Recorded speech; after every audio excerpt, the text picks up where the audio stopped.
রাসূল সাল্লাল্লাহু আলাইহি ওয়াসাল্লাম জুমার দিনে এই সূরাটা আমাদেরকে তেলাওয়াত করতে বলেছেন। আপনারা তেলাওয়াত করেন তো? সূরা কাহফ যদি জেনে না থাকেন আজকে থেকে করবেন।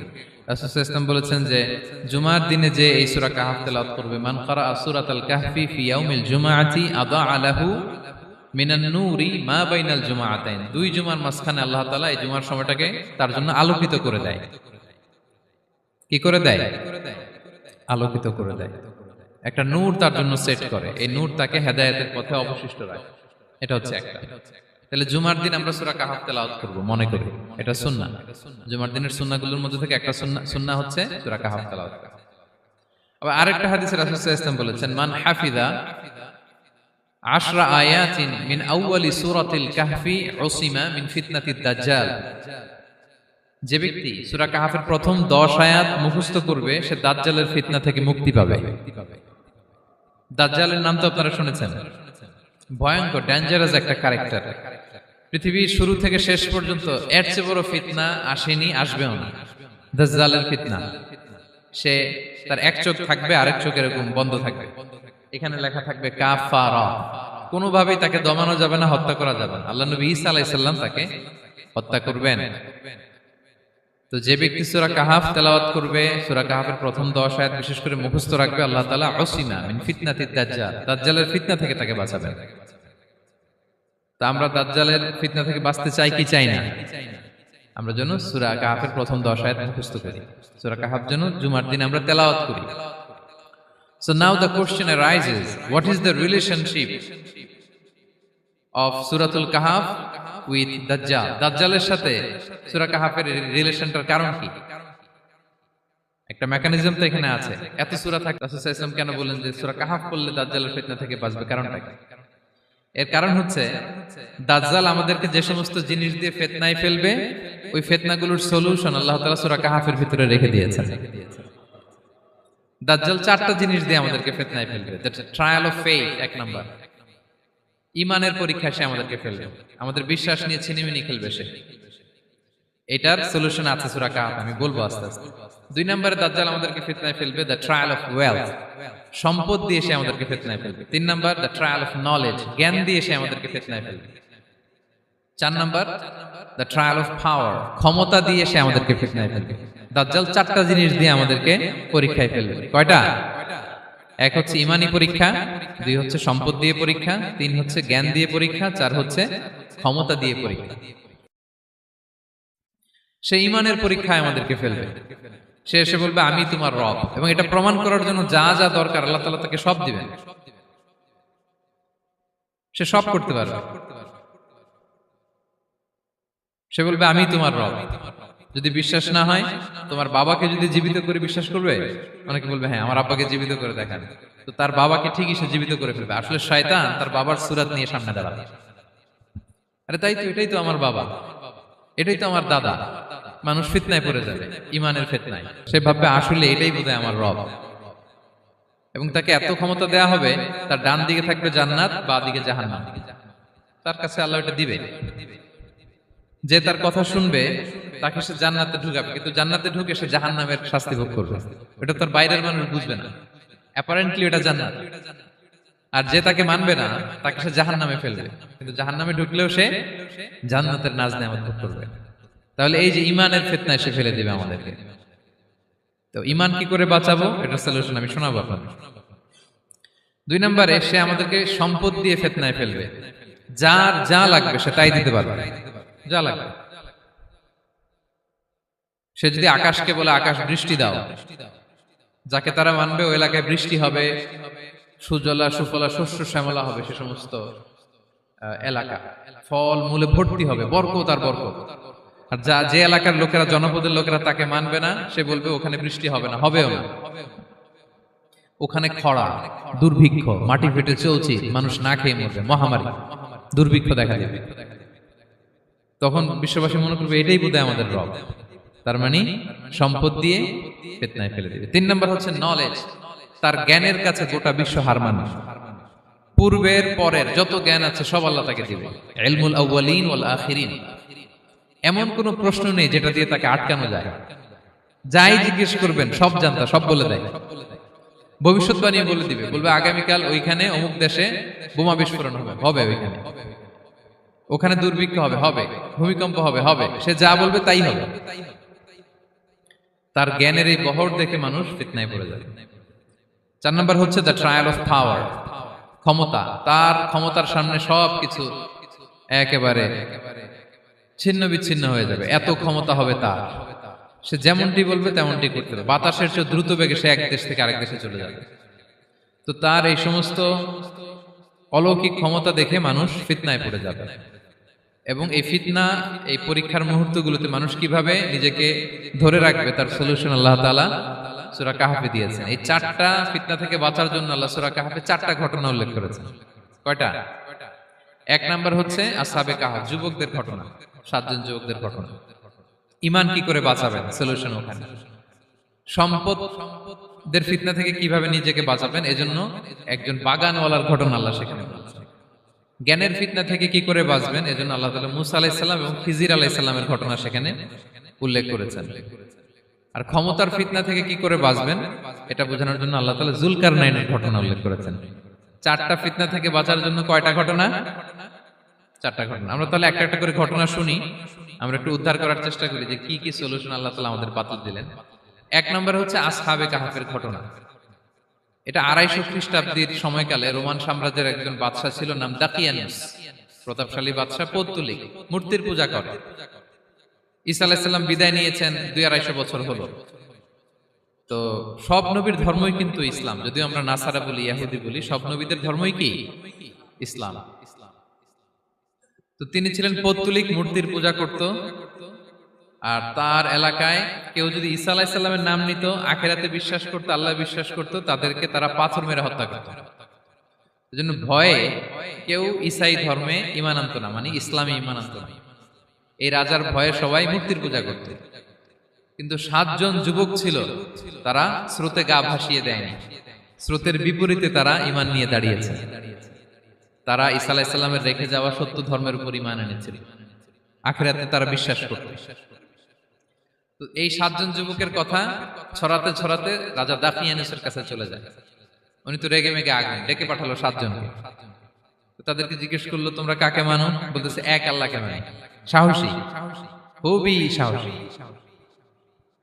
বলতেছে তুমি কি জানো তোমরা কার সামনে কথা বলতেছো? আমি তো তোমাদেরকে মৃত্যুদণ্ড দিতে পারি। তারা বলে দেন, কিন্তু আমরা সব বিসর্জন দিলেও ঈমান বিসর্জন দিতে পারবো না।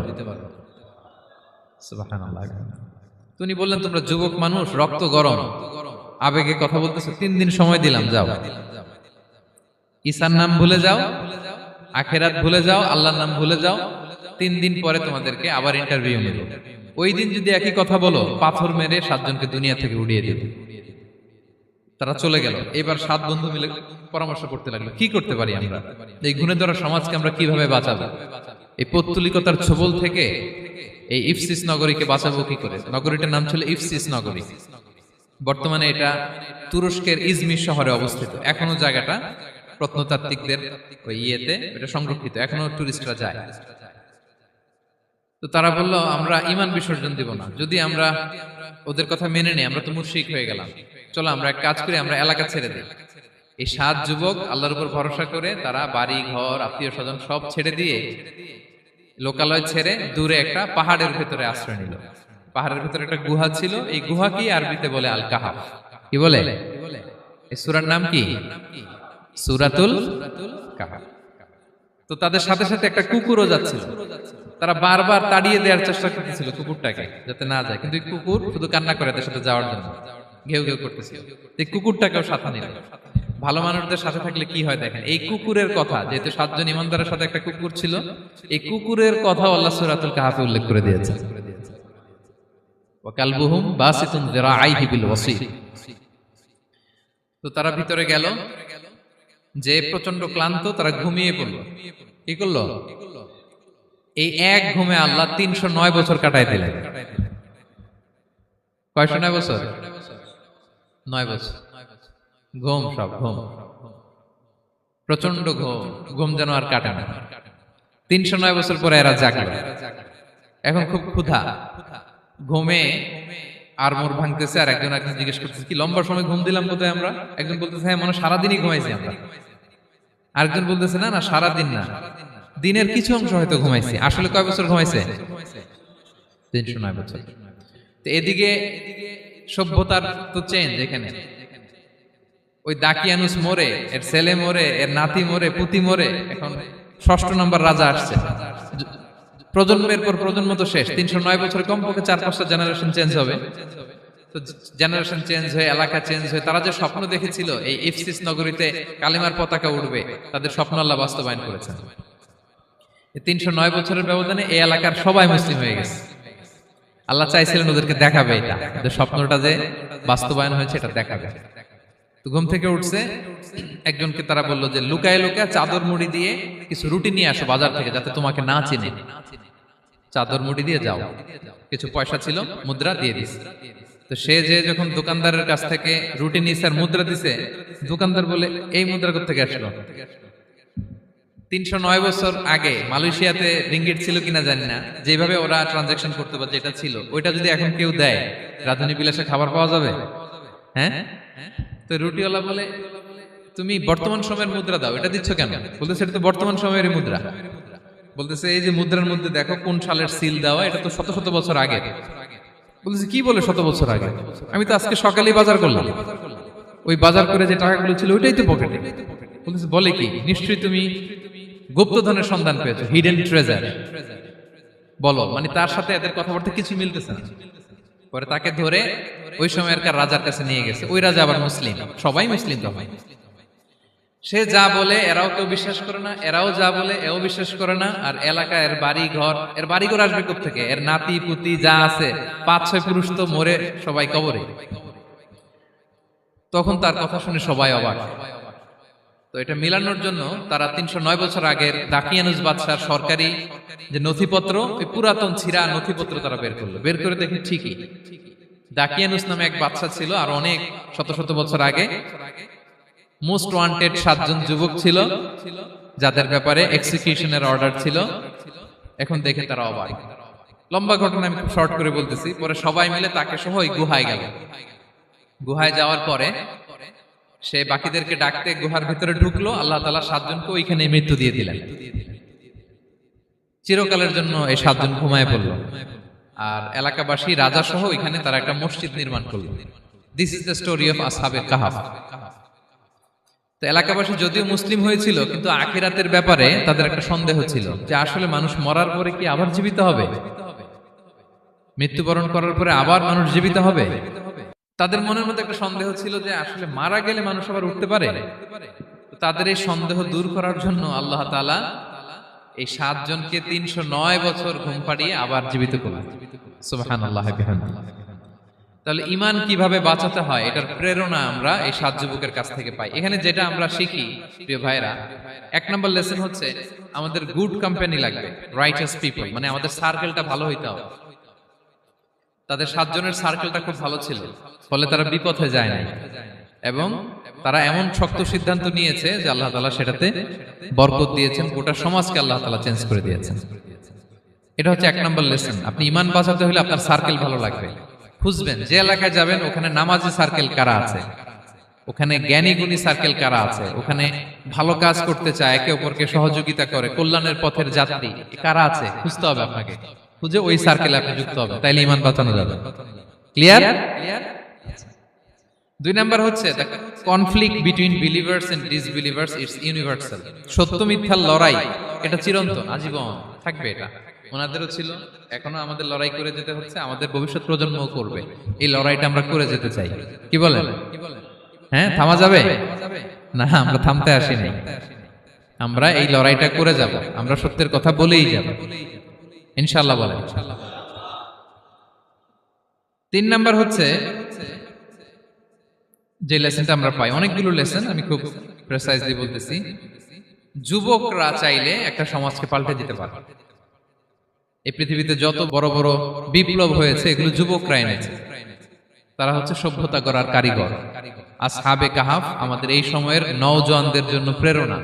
তারা আমাদের জন্য প্রেরণার বাতিঘর। তারা যেমনি ঈমানকে রক্ষা করেছে, আমাদের যুবকরা চাইলেও তাদের ঈমানি চেতনাতে স্পিরিট দিয়ে সমাজটাকে পাল্টে দিতে পারে। কি বলেন?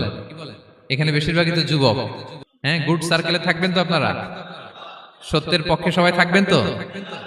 আল্লাহ তাআলা কবুল করুন। আচ্ছা, এবার দ্বিতীয় নাম্বার ছিল সম্পদের ফিতনা, কিভাবে বাঁচবেন। আসহাবে কাহাফের পরে সূরা কাহাফে আল্লাহ তাআলা একজন বাগানওয়ালার ঘটনা বলেছে। দুজন বন্ধু, একজন একটু গরিব, সে বিশ্বাসী, আরেকজন ধনী, সে অবিশ্বাসী। তাকে আল্লাহ তাআলা বিশাল বড় খেজুরের বাগান আর আঙ্গুরের বাগান দিয়েছেন, বিশাল বড়, অনেক বড় বিজনেস ম্যাগনেট। তো এই সম্পদের অহংকার সে করত। সে প্রায় তার গরিব বন্ধুকে বলতো যে তোর চেয়ে আমার সম্পদও বেশি, সন্তানও বেশি, জনবল বেশি, লোকবল বেশি, অর্থবল বেশি, সব বেশি। অহংকারে তার পা মাটিতে পড়তো না। আর সে আখিরাতে অবিশ্বাস করত এবং সে বলতো যে এই সম্পদ আমারে বাঁচাবে, চিরকাল আমাকে স্মরণীয় করে রাখবে, এই সম্পদ কোনোদিন যাবে না। অনেক বড় বড় ধনীরা আছে, তারা এরকম মনে করে যে আমি এত বড় সিআইপি, হ্যাঁ, আমি এত বড় বিজনেস ম্যাগনেট, এই দিন বোধহয় আর চেঞ্জ হতে পারে না, আমার আজীবনই বোধহয় এত পাওয়ার থাকবে, এত সম্পদ থাকবে। এটা ভুল ধারণা। এটা কি ভুল ধারণা? এই যে তুরস্কে দুর্ভিক্ষ হইল না, আপনারা দেখছেন না যে অনেক সম্পদের মালিক বাড়ি ঘর ভেঙে রাস্তার ফকির। এখন ওই যে রিফিউজিদের জন্য যে খাবার আসছে, ওখানে লাইনে দাঁড়াইছে, কারণ এখন লাইনে না দাঁড়ালে খাবারও তো মিলবে না। 1000 কোটি টাকার মালিক ছিল, ভেঙে চুরে সব শেষ। এখন রিলিফের নেওয়ার জন্য দুস্থদের কাতারে ওখানে দাঁড়াইছে, কারণ দাঁড়াইলেই কিছু খাবার পাওয়া যাবে, খিচুড়ি পাওয়া যাবে, তা না হলে তো খাবারটাও মিলবে না। এই যে বঙ্গবাজারে আগুন লাগলো আমাদের বাংলাদেশে, 20টা-25টাও দোকান ছিল অনেকের যাদের অন্যান্য বিজনেস আছে তারা হয়তো সার্ভাইভ করতে পারতেছে, কিন্তু এমন অনেক ব্যবসায়ী ছিল সব শেষ, জ্বলে পুড়ে, তার টাকা পয়সা পুঁজি স্বপ্ন সব শেষ। তো ধনীকে গরিব বানাতে আল্লাহর 1 সেকেন্ডও লাগে না। ওই বিশাল প্রাসাদ থেকে টেনে ভাঙ্গা থালা হাতে দিয়ে রাস্তায় নামাইতে আল্লাহর কয় সেকেন্ড লাগে বলেন তো? 1 সেকেন্ডও লাগে না। সো এই লেসনটা কিন্তু আমাদের নিতে হবে। এবং ওই ব্যক্তির নসিবে তাই ঘটেছিল। সে যখন অহংকার করতেছিল, আল্লাহ তাআলা আকাশ থেকে হুসবান, একটা আগুন পাঠালেন। ওই আগুন এসে তার আঙ্গুরের বাগান, তার খেজুরের বাগান, বিশাল মাইলকে মাইল এই বাগান জ্বালিয়ে পুরো মুহূর্তের মধ্যে সারখার করে, এবং মুহূর্তের মধ্যে সে পথের ভিখারি, ফকির। এই ঘটনাটা এনে আল্লাহ তাআলা সম্পদশালীদেরকে রিমাইন্ডার দিলেন যে এই সম্পদের ফিতনায় তোমরা পড়ে যেও না। আমরা সম্পদশালী হলে বাস্তবতা অনেক সময় ভুলে যাই।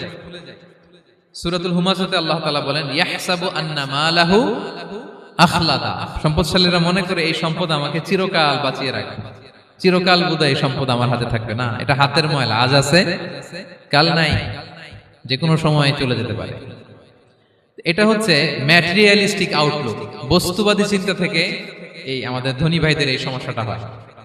ভোগবাদী চিন্তার প্রভাব আর কি। সম্পদ যখন হাতে থাকে ধরাকে সরাজ্ঞান করে, মনে করে যে সবই আমার কন্ট্রোলে। না, আপনারে ওই গরিবের কাতারে আনতে, ওই রিলিফের সম্পদ নেয়ার জন্য ওই লাইনে দাঁড় করাইতে আল্লাহর 1 সেকেন্ডও লাগে না। এটা খেয়াল রাখতে হবে। আমরা যখন প্রাইভেট কারে চড়ি, মাঝে মাঝে অনেকে এসে হাত পাতে, এদেরকে ছোট করা যাবে না। গল্পটা আল্লাহ ভিন্ন করতে আল্লাহর 1 সেকেন্ডও লাগে না। ওইদিকে আমি দাঁড়ায় হাত পাততাম আর উনি প্রাইভেট কারে বসে থাকতো। আল্লাহ চাইলে এরকম করতে পারতেন না? পারতেন। তো এখান থেকে আমাদের জন্য শিক্ষা হচ্ছে, সম্পদ এটা ক্ষণস্থায়ী, আজ আছে কাল নাই। এটা ক্ষণস্থায়ী, এটাকে এভারলাস্টিং মনে করা যাবে না। এভারলাস্টিং হচ্ছে আখিরাত। ওয়ালাল আখিরাতু খায়রুল লাকা মিনাল উলা। আখিরাত তোমার জন্য দুনিয়ার চেয়ে শ্রেষ্ঠ। এবং আল্লাহ তাআলা দৃষ্টান্ত একটা দিয়েছেন যে দুনিয়ার জীবনটা হচ্ছে কামা, ওই পানির মতো, যেটা আনজালনাহু মিনাস সামা, আকাশ থেকে নাজিল করেছি। ওই পানি ক্ষেতের মধ্যে পড়ে ফসল, ফুল ফসল হয়েছে। এরপরে যখন ফসল কাটা হয়, ওই ক্ষেত খামার এগুলো তৃণলতা হয়ে যায়, ভুসির মতো হয়ে যায়। তখন বাতাসের ঝাপটায় একবার এদিকে যায়, একবার ওদিকে যায়। অনেক লম্বা উপমা, আমি সংক্ষেপে বললাম। তো শেষ আউটপুটটা হচ্ছে এটা, সম্পদ এটা মুহূর্তেই চলে যেতে পারে। সম্পদ উপার্জন জায়েজ আছে, মুসলিমরা সম্পদ উপার্জন করতে পারবে, কোনো অসুবিধা নাই। আপনি যদি ধনী হন এটা ভালো, ফলে আপনি যাকাত দিতে পারবেন, অসহায় দুস্থদের সহায়তা করতে পারবেন, কন্ট্রিবিউট করতে পারবেন। আপনি সম্পদ হাতের মুঠোয় নেবেন, কন্ট্রোল করবেন, কিন্তু এই দিকে স্থান দিবেন না, দ্যাটস ইট, তাহলেই হবে। আমরা সম্পদ কি করতে পারবো? উপার্জন করতে পারবো, কিন্তু হৃদয়ে স্থান দিতে পারবো না। হৃদয়ে স্থান থাকবে আখিরাতে। এই মাইন্ডসেট যদি আপনি গড়ে তোলেন, তাহলে সম্পদের ফিতনা আপনি কখনো পড়বেন না। এই পয়েন্টটা কি ক্লিয়ার সবার? ক্লিয়ার। 3 নাম্বার ফিতনা ছিল কিসের ফিতনা, দেখি কে বলতে পারে? প্রথমটা হচ্ছে বিশ্বাস বা ইমানের ফিতনা, 2 নম্বর হচ্ছে সম্পদের ফিতনা, 3 নম্বর জ্ঞানের ফিতনা। জ্ঞানেরও কিন্তু ইলমেরও একটা গরম আছে, যার ইলম আছে তার মধ্যে এই সমস্যাটা কাজ করে। সেটার জন্য আল্লাহ তাআলা মুসা আলাইহিস সালাম খিজির আলাইহিস সালামের ঘটনা বলেন। আমি খুব সংক্ষেপে বলবো, সময় কম। মুসা আলাইহিস সালাম হচ্ছে বনি ইসরাইলের নবী, আর খিজির আলাইহিস সালাম কেউ বলেছেন নবী, কেউ বলেছেন আল্লাহর ওলি। আসলে আরবিতে ওনার নাম খদির, আমরা বাংলায় বলি খিজির। খদির মানে সবুজ। উনি যে কোনো জায়গায় বসলে ওখানে মরা গাছ লতা পাতা এগুলো সবুজ হয়ে যেত। অনুর্বর এলাকার উপর দিয়ে হেঁটে গেলে ওটা উর্বর হয়ে যেত। তো মুসা আলাইহিস সালাম একবার ওয়াজ করতেছেন এইভাবে বনি ইসরাইলের সামনে, খুতবা দিচ্ছেন। হঠাৎ এক লোক দাঁড়ায় বলে, ইয়া নবী আল্লাহ, মান আ'লামু ফিল আরদ, বর্তমান পৃথিবীতে সবচেয়ে জ্ঞানী কে? মুসা আলাইহিস সালাম বলেন, ফাকালা আনা, আমি।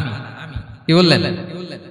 উনি আসলে ভুল কিছু বলেন নাই, কারণ প্রত্যেক জামানার নবীকেই আল্লাহ তাআলা সবচেয়ে বেশি জ্ঞান দিয়ে পাঠান, কারণ তার কাছে ওহীর জ্ঞান আসে, অদৃশ্যের খবর আসে, ইলমুল গায়ব আসে। কিন্তু এই উত্তরটা আল্লাহ তাআলার পছন্দ হয় না।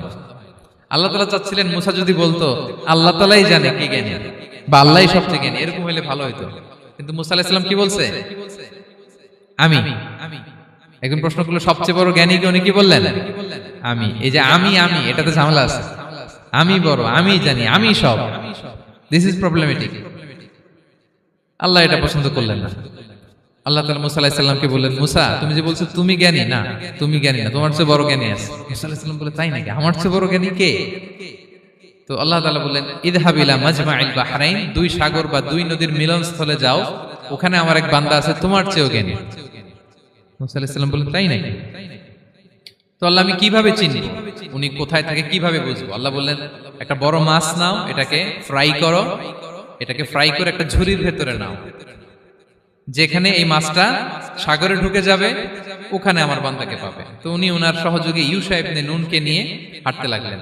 হাঁটতে হাঁটতে এক জায়গায় ক্লান্ত হয়ে পাথরের পাশে বিশ্রাম নিলেন। ওই পাথর থেকে আবার এক ধরনের পানি বের হয়, এই পানিটারে বলে আবে হায়াতের পানি, মাউল হায়াত, জীবন নদীর পানি। এই পানি কোনো মৃত প্রাণী বা বস্তুর গায়ে লাগলে ওটা জীবিত হয়ে যায়।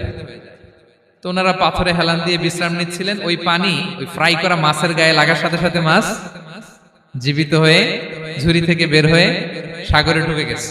ওনারা আর খেয়াল করেন না। এরপর আবার হাঁটতে লাগলেন। হাঁটতে হাঁটতে যখন ক্লান্ত শ্রান্ত, তখন বলে, এই ইউশা, আমাদের ওই মাছ ফ্রাই মাছটা দাও, এখন খাই। ঝুড়ি খুলে দেখে মাছ নাই। মাছ গেল কোথায়? তখন ইউশা বলল, হয়তো আমরা যে পাথরের ওখানে বিশ্রাম নিয়েছিলাম ওখানে আমরা মিসিং, ওখানে হারাই ফেলছি। চলো চলো, আরে ওইদিকে তো যাইতে হবে আমাদের। উনি গেলেন, যে দেখে মাছ যে জীবিত হয়ে বালুর দিকে নাড়াচাড়া করতে করতে সাগরে ঢুকে গেছে, ওখানে দাগ আছে।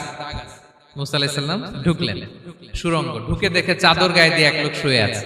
সালাম দিলেন, আসসালামু আলাইকুম। ওই লোক চাদর আর সরায় না, ভিতর থেকে বলতেছে, ওয়ালাইকুম আসসালাম।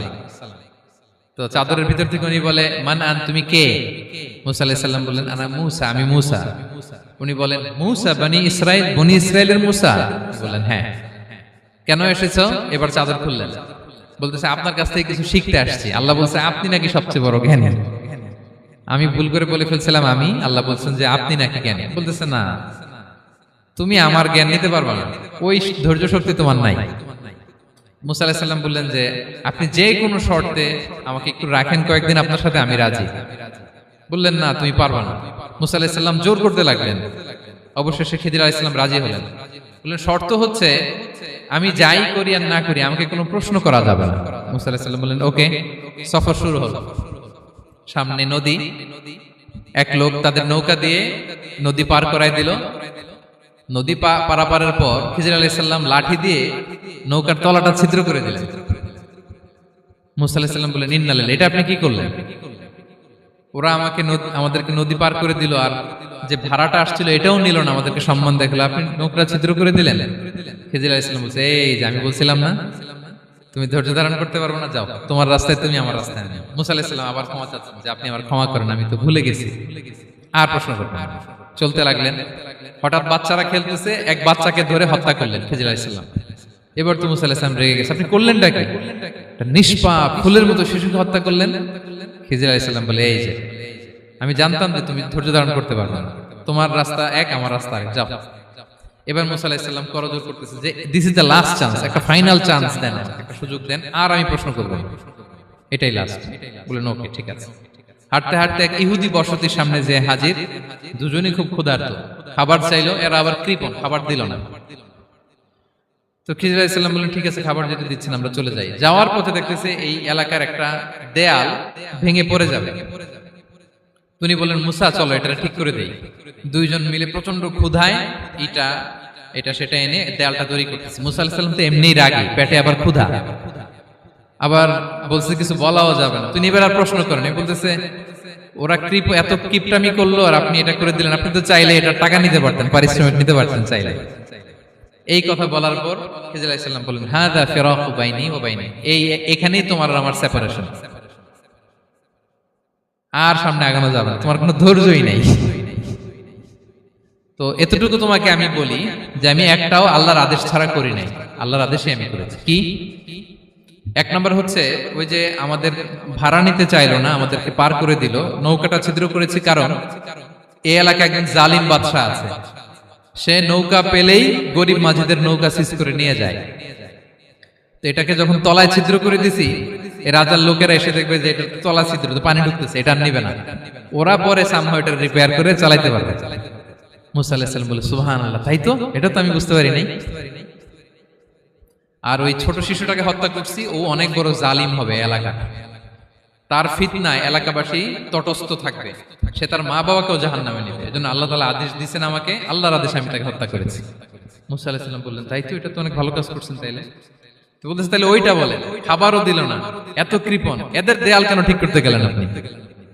তখন তিনি বললেন যে আসলে এটা একটা ইয়াতিমদের ঘর ছিল, দুইটা ইয়াতিম শিশু, তাদের বাবা মা খুব ভালো ছিল, আর এই দেয়ালের নিচে আছে গুপ্তধন, এই দেয়ালটা পড়ে যাবে, এই গুপ্তধন তারা ছোট মানুষ নিতে পারবে না, এলাকাবাসী তাদেরকে বঞ্চিত করে নিয়ে যাবে।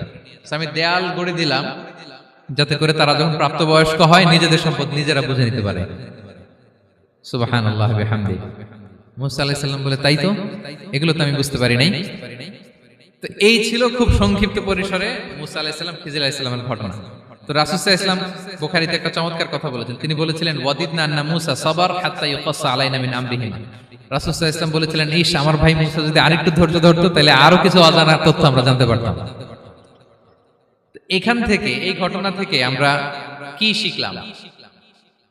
প্রথম যেটা আমরা শিখলাম, জ্ঞান নিয়ে বড়াই করতে নেই, ঠিক কিনা? জানার কোনো শেষ নেই, জাননেওয়ালার উপরও জাননেওয়ালা আছে, জ্ঞানীর উপরও জ্ঞানী আছে। আপনি কিছু জেনেই মনে করবেন না আমি সব জানি, আপনার চাইতেও বেশি জ্ঞানী অনেকে আছে। অনেক সময় বক্তার চাইতেও শ্রোতারা অনেক জ্ঞানী। হয়তো এখানে এমন অনেক জ্ঞানী লোক আছে যার ধারে কাছেও আমরা কেউ নেই, হতে পারে। সো আমি সব জানি, এটা ভুল, এটা শয়তান বলে। এটা কে বলে? শয়তান বলে। আবু নাওয়াস একটা কবিতা লিখেছেন, ওয়াকুল লিমান ইয়াদঈ ফিল ইলমি ফালসাফাতান হাবাসতা শাইআন ওয়া গাবাত আনকা আশিয়াউ। কেউ যদি বলে আমি সব জানি, তুমি তাকে বৃদ্ধাঙ্গুলি দেখিয়ে বলো আপনি কিছুই জানেন না, আপনি অল্প কিছু জেনেছেন, জানার এখনো অনেক বাকি। তাহলে মুসা আলাইহিস সালামের এই ঘটনা জিজ্ঞেস করা হলো কে জ্ঞানী, উনি বললেন আমি জ্ঞানী। এরকম কি আমরা কখনো বলবো? না। সবচাইতে বড় জ্ঞানী কে? ওয়া ফাওকা কুল্লি যী ইলমিন আলিম, সবচাইতে বড় জ্ঞানী আল্লাহ তাআলা। সো জ্ঞান নিয়ে আমরা অহংকার করব না। দুই নম্বর যে শিক্ষাটা আমরা পাই, ওই যে নৌকা দিয়ে পারাপার হচ্ছিল, তখন একটা চড়ুই পাখি এসে সাগরের মধ্যে মুখ দিয়েছিল। তো খিজির আলাইহিস সালাম বললেন মুসা, তুমি কি চড়ুই পাখিটা দেখতে পাচ্ছ? হ্যাঁ দেখতে পাচ্ছি। চড়ুই পাখিটা যে সাগরে মুখ দিয়ে দেখতে পাচ্ছ? হ্যাঁ দেখতে পাচ্ছি। তখন খিজির আলাইহিস সালাম বললেন চড়ুই পাখিটা সাগরে মুখ দিয়ে পানি খাওয়ার পরে চড়ুই পাখির ঠোঁটে বা চঞ্চুতে যতটুকু পানি লেগে আছে, এই পানিটা হচ্ছে তোমার, আমার এবং মহাবিশ্বের আমাদের সকলের জ্ঞান। আর এই মহাসাগরের সকল পানি হচ্ছে আল্লাহ তাআলার জ্ঞান। আল্লাহ তাআলা বলেছেন ওমা উতিতুম মিনাল ইলমি ইল্লা কালিলা, আমি তোমাদেরকে একেবারে অল্প জ্ঞান দিয়েছি, একেবারে অল্প। এই রহস্যে ঘেরা এই মহাবিশ্বের অনেক কিছু আমাদের অজানা। প্রিয় ভাইরা, আমরা অনেক কিছু জানি না, আমাদের এই লিমিটেড নলেজে এগুলো ধরে না, তারপর আমরা জ্ঞানের বড়াই করি। আপনারা উপমাটা বুঝতে পারছেন? একটা নৌকা থেকে চড়ুই পাখি ঠোঁট দিয়ে পানি খাচ্ছে, পানি খাওয়ার পরে স্বভাবতই চড়ুই পাখির ঠোঁটে একটু পানি তো লাগবে। খিজির বললেন যে এই পানিটা হচ্ছে তোমার আমার পৃথিবীর সবার জ্ঞান, আর এই সাগরের বাকি পানিগুলো কার জ্ঞান? এবার বুঝতে পারছেন আল্লাহ তাআলার জ্ঞানের পরিধি। আমরা জ্ঞান নিয়ে যেন কখনো কি না করি, বড়াই না করি। জ্ঞান দুই ধরনের, একটা বাহ্যিক জ্ঞান, একটা অন্তর্নিহিত জ্ঞান। External knowledge, internal knowledge. আমরা যখন কোরআন হাদিস পড়ি আমাদের বাহ্যিক জ্ঞান অর্জন হয়। কোরআন হাদিস পড়লেই আপনি জ্ঞানী হয়ে যান। এটা কোরআন হাদিস পড়তে হয়, এটা ডাইজেস্ট করতে হয়, এটার উপর আমল করতে হয়।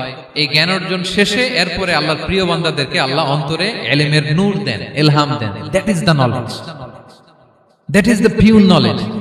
আপনি হাফেজে কোরআন হয়ে ভাবেন না আপনি সব জানেন, আপনি বুখারী মুখস্থ করে ভাবেন না সব জানেন। এই সব জ্ঞান অর্জন করার পরে ইলমের নূর হাসিল হয়, সেটা আল্লাহ সবারে দেয় না। সো এই অন্তর্নিহিত জ্ঞান, দূরদৃষ্টি, farsightedness, that is the pure knowledge. এটার জন্য বছরের পর বছর, যুগের পর যুগ সাধনা করতে হয়। সেটার জন্য এই জ্ঞান অর্জনের জন্য তিনটা জিনিস করতে হয় ইলমের নূর অর্জনের জন্য। কয়টা? এক হচ্ছে বিনয়, দুই হচ্ছে সফর, তিন হচ্ছে সবর। আবার বলি, এক হচ্ছে বিনয়, দুই হচ্ছে সফর, তিন হচ্ছে সবর। আল্লাহ তাআলা আল্লাহর নবীকে তাওরাত দেওয়ার পরেও আরো ট্রেনিং সেশন করাইছেন খিজির আলাইহিস সালামের কাছে। যাও, ওনার কাছে গেলে তুমি ছোট হবা, নত হবা। জ্ঞান যদি আমি নিতে চাই আমাকে ছোট হইতে হবে।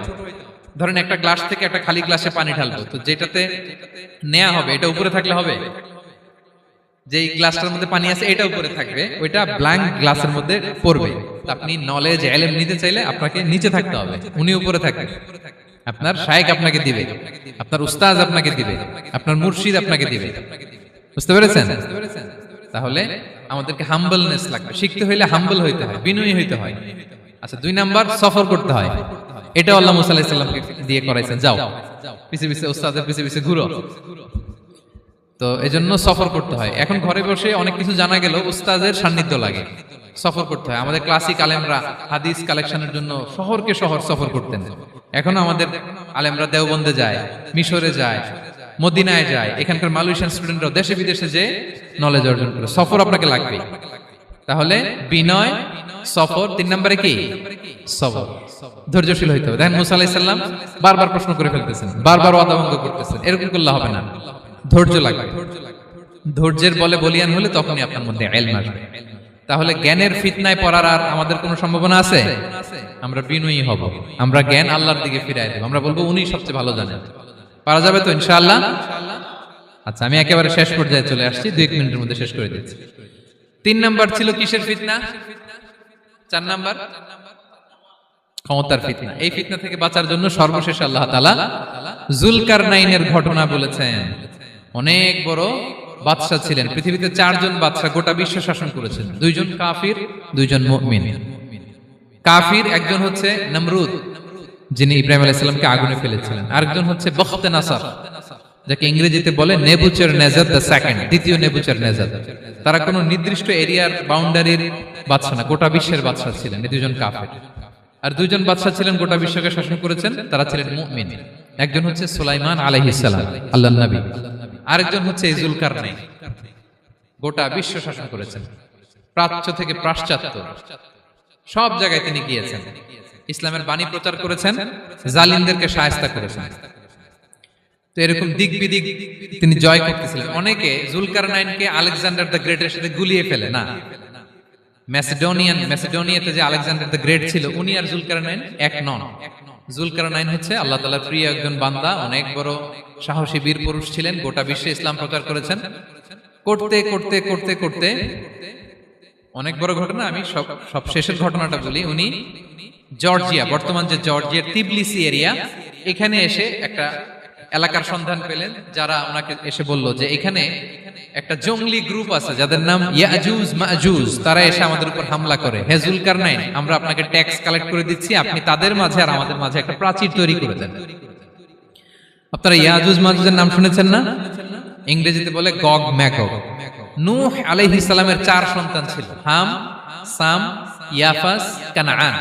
এই ইয়াফাসের বংশধর হচ্ছে ইয়াজুজ মাজুজ, জঙ্গলি, হাজার হাজার শুধু বংশ বিস্তার করে। তারা এসে লোকালয়ে মানুষের উপর আক্রমণ করে, তাদের গবাদি পশু এগুলো ছিনিয়ে নেয়, ফলমূল খেয়ে ফেলে। তো যুলকারনাইন বাদশার কাছে যখন বিচার দেওয়া হলো, উনি বললেন ঠিক আছে, তোমাদের ট্যাক্স দেয়া লাগবে না, তোমরা শারীরিক পরিশ্রম করে আমাকে সাহায্য করো। তো উনি বর্তমানে হচ্ছে এক পাশে কৃষ্ণ সাগর, ব্ল্যাক সি, আরেকদিকে কাস্পিয়ান হ্রদ বা কাস্পিয়ান সাগর, এর মাঝখানে 1200 কিলোমিটার লম্বা মাউন্টেন রেঞ্জ, পাহাড়ি এরিয়া। আপনারা গুগলে দেখবেন এইখানে দুই পাহাড়ের মাঝখানে ফাঁকা জায়গায় তিনি বড় বড় লোহার পাত প্রথিত করলেন, গেড়ে দিলেন। এরপরে তামা, সীসা গালিয়ে বিশাল একটা ওয়াল তৈরি করলেন। এটা জুলকারনাইন উনার বানানো ওয়াল বা ড্যাম, প্রাচীর। এখন আর ইয়াজুজ মাজুজ আসতে পারে না, ওরা আর আসতে পারে না। ওরা প্রতিদিন এটা ভাঙার চেষ্টা করে, কিন্তু ভাঙতে ভাঙতে আরেকটু ভাঙলেই ভেঙে যাবে। ওরা বলে আগামীকাল ভেঙে ফেলবে, ইনশাল্লাহ বলতে ভুলে যায়। এজন্য এরপরের দিন এসে দেখে আবার এটা আগের মতো হয়ে আসছে। কিয়ামতের আগ দিয়ে ওদের মধ্যে এই ইনশাআল্লাহর প্রেরণা আসবে। তাদের একজন বলে উঠবে আগামীকাল ইনশাআল্লাহ আমরা এটা ভেঙে খান খান করে দেব, ঠিকই ভেঙে ফেলবে। তখন তারা ভেঙে চুরে কুটি কুটি ইয়াজুজ মাজুজের দল এসে হামলে পড়বে। সামনে পড়বে তাবারিয়া সাগর। একদল এসে তাবারিয়া সাগর এমন ভাবে খাবে, এই দল যাওয়ার পরে আরেক দল এসে এখানে যে সাগরে যে পানি ছিল এটা কল্পনাই করতে পারবে না। তারা পৃথিবীতে ফিতনা ফাসাদ করবে। ঈসা আলাইহিস সালাম তখন আসবেন, দোয়া করবে আল্লাহ তাআলার কাছে মুমিনরা, একটা মহামারী দিবে আল্লাহ তাআলা ইয়াজুজ মাজুজের মধ্যে, ওরা মরে যাবে সব। এরপর বিশাল এক পাখি এসে তাদেরকে আল্লাহর মর্জি মাফিক এমন এক জায়গায় ফেলে আসবে, কেউ জানবে না। তো তারা যে পচে গলে মাটির সাথে মিশেছিল, এই গলিত লাশ থেকে মাটি খুব উর্বর হয়ে যাবে। এরপর আল্লাহ তাআলা পৃথিবীর মধ্যে বারাকা দিবেন, কিছু রোপণ করলে তাড়াতাড়ি ফুলে ফেপে বড় বড় ফলমূল হচ্ছে। তো এটা কিয়ামতের আলামতের অন্য কোনো আলোচনায় হয়তো আমরা বলবো। তো জুলকারনাইন তিনি বিশাল এখানে প্রাচীর তৈরি করে দিয়েছিলেন, এবং প্রাচীর তৈরি করে দিয়ে তাদেরকে বলেছিলেন যে যতদিন আল্লাহ তাআলা চাইবেন এটা থাকবে, এবং যেদিন আল্লাহ তাআলার আদেশ আসবে এটা ভেঙে খান খান হয়ে যাবে। তার মানে দেখেন এত পাওয়ারফুল, এত শক্তিশালী, এত ক্ষমতাধর হওয়ার পরেও তিনি তার ক্ষমতাকে কার দিকে ফিরিয়ে দিয়েছেন? যে আল্লাহ যতদিন চাইবে এই প্রাচীর টিকে থাকবে, যেদিনই আল্লাহ তাআলার আদেশ আসবে এই প্রাচীর ভেঙে খান খান হয়ে যাবে। সো আমরা ক্ষমতার দেখা পেলে, চেয়ার একটা পেলে আমরা যেন জালিম হয়ে না উঠি, এটা হচ্ছে এখান থেকে শিক্ষা। আমরা যেন জুলুম না করি।